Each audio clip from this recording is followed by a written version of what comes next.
Right now, let's talk about something that, well, kind of like went through the news cycle this week, barely touched, and that was the passing into law after a vote in the House of Lords of the Online Safety Bill.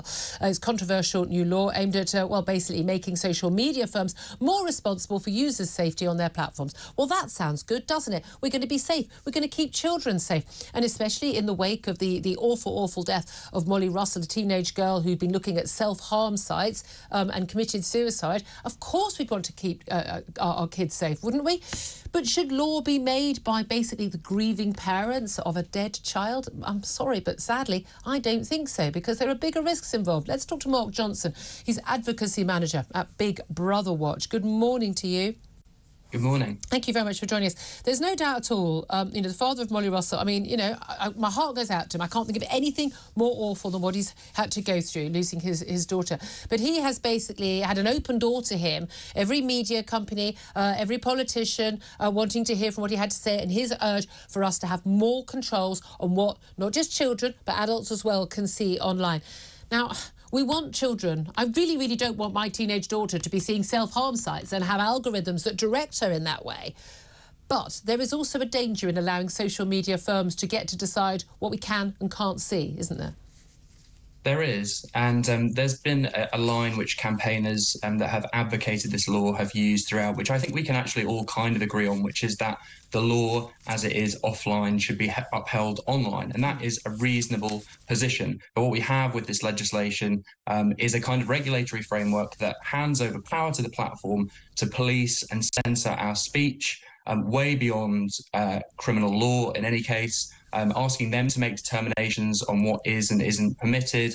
And I think it's going to set free speech and privacy back decades in this country. What we have is a regulatory framework which basically says censor first and ask questions later. Yep.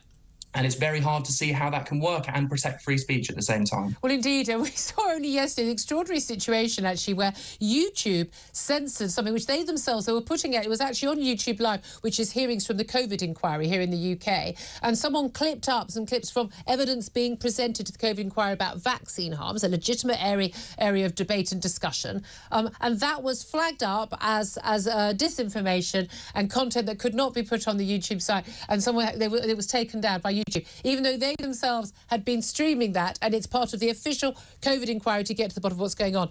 We cannot trust these people. We had our website taken down, our page taken down on YouTube in January 2021 for 3 interviews on my show, completely reasonable discussions with experts about vaccine rollout, about lockdown policy, perfectly reasonable debate. But no, they decided that was disinformation. Now, this isn't about disinformation. This is specifically about illegal content. But when we have things like hate crime in our law, then who gets to decide what's hate crime? Because I'm assuming I will not be allowed to say that I don't think that a man can become a woman. That'll be a hate crime. So therefore, it'll be taken down by them. I mean, there are some circumstances where you can imagine that it wouldn't be that difficult for a social media company to decide, to see what might be illegal content online. But more pertinently, there are a myriad of different examples where it would be so difficult, where the police and the courts find it difficult to know what speech is and isn't illegal. So how could a social media platform possibly make that kind of judgment? And how could they possibly do that in a way that will protect our free speech? For example, as you say, where it comes to, the tricky, language around our hate speech laws or what's grossly offensive. These are so hard, really, really difficult decisions for the police to make in the courts. There's no way that tech platforms are going to be able to do this without censoring, widely. Indeed. I mean, we know that, Facebook and WhatsApp, obviously owned by, is it Meta, but WhatsApp and also Signal, another encrypted messaging service, they threatened to refuse to comply with powers in the bill, which extraordinarily could be used to force them to examine the content of encrypted messages sort of before they're sent, effectively, for child abuse material. The president of Signal, lots of people in the tech world have said to me, we should be using not WhatsApp because they're not sort of selling our personal information. Although these are encrypted messages, they're saying that we could actually be forced to basically download spyware that would come as part of this, where effectively they can look at what you're about to send and decide whether you're allowed to send it or not. Now, look, we don't want people sending indecent images of children. Of course we don't. We don't want organised criminals being able to use these systems, or terrorists. We understand that. But there's always a balance, isn't there? The need to find out about that and prevent that and prosecute that versus our right to have conversations online in the same way we used to have conversations on the phone or write a letter, where no one is spying on us or telling us what we can and can't say. That's right. And the balance has absolutely not been found, because what the powers in this bill could do, as you say, are to effectively mandate the installation of a bug on all of our phones to read all of our messages. That isn't targeted surveillance. That's not based on suspicion. Nope. And that is basically just monitoring of the general, innocent population. And do we genuinely acceptable. think it's a good idea the government should do that, having been monitored throughout lockdown periods and the like by my own government?